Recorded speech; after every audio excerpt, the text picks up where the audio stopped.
প্রিয় দর্শক, আমরা দুটো রেসিপি শিখে ফেলেছি বা আপনাদের সাথে শেয়ার করেছি। এখন যেটা করব এটা হচ্ছে থাই স্যুপ। আর এই থাই স্যুপ তৈরি করতে কী কী লাগছে চলুন জেনে নিই। চিংড়ি, বোনলেস চিকেন, টমেটো কেচাপ, থাই পাতা, ডিমের কুসুম, কর্নফ্লাওয়ার, লবণ, চিনি, লেবুর রস, কাঁচামরিচ কুচি, চিকেন স্টক। দেখে নিয়েছেন উপকরণ, চলুন আমরা শুরু করব। আমরা প্রথমে যেটা করব, এখানে দেখতে পাচ্ছেন বোনলেস চিকেনকে কিউব করে কেটে নেওয়া হয়েছে। আর চিংড়ি মাছটাকে স্কিন সব ফেলে দিয়ে লেজটাকে রেখে দেওয়া হয়েছে সৌন্দর্যের জন্য। ইচ্ছা করলে আপনি লেজটা ফেলে দিতে পারেন, আমি রেখে দিয়েছি, দেখতে ভালো লাগবে সেজন্য। আমি আস্তে আস্তে সব কিছু মিশিয়ে দিব। এখানে লবণ,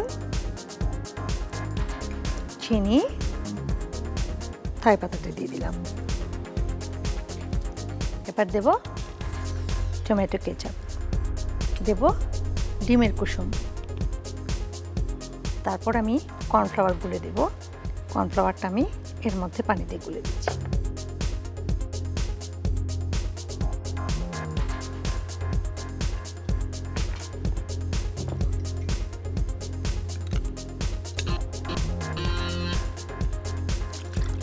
দিয়ে দিলাম। তারপর আমরা দেব এখানে কিছুটা কাঁচামরিচ কুচি, পরে আবার দেব। আর চিকেন স্টক।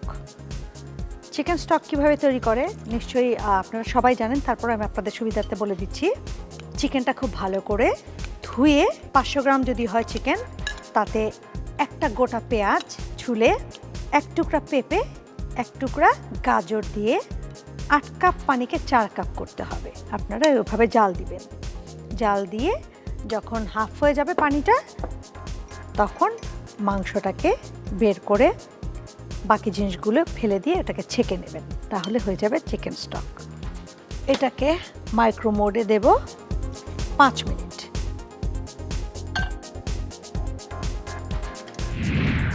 বা দেখেন, মনে হচ্ছে না এটা দোকানের বা রেস্টুরেন্টের থাই স্যুপ। এখন আমরা এখানে লেবু রসটা দিয়ে দিব। আমরা একটু কাঁচামরিচ উপর দিয়ে দিব, দিয়ে আমরা এটাকে 1 মিনিট রাখবো। ব্যাস, তৈরি হয়ে গেল আমাদের থাই স্যুপ।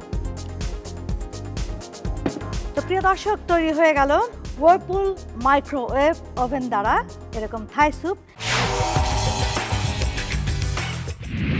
Thai soup. আর এই থাই স্যুপ তৈরি করতে কী কী লাগছে চলুন জেনে নিই। চিংড়ি, বোনলেস চিকেন, টমেটো কেচাপ, থাই পাতা, ডিমের কুসুম, কর্নফ্লাওয়ার, লবণ, চিনি, লেবুর রস, কাঁচামরিচ কুচি, চিকেন স্টক। দেখে নিয়েছেন উপকরণ, চলুন আমরা শুরু করব।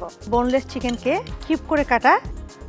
আমি আস্তে আস্তে সব কিছু মিশিয়ে দিব। এখানে লবণ, চিনি, থাই পাতাটা দিয়ে দিলাম, টমেটো কেচাপ, ডিমের কুসুম, কর্নফ্লাওয়ারটা আমি এর মধ্যে পানি দিয়ে গুলে দিচ্ছি। কিছুটা কাঁচামরিচ কুচি, পরে আবার দেব। আর চিকেন স্টক মাইক্রো মোডে দেব 5 মিনিট। এখানে লেবু রসটা দিয়ে দিব, কাঁচামরিচ উপর দিয়ে দিব, দিয়ে আমরা এটাকে 1 মিনিট রাখবো।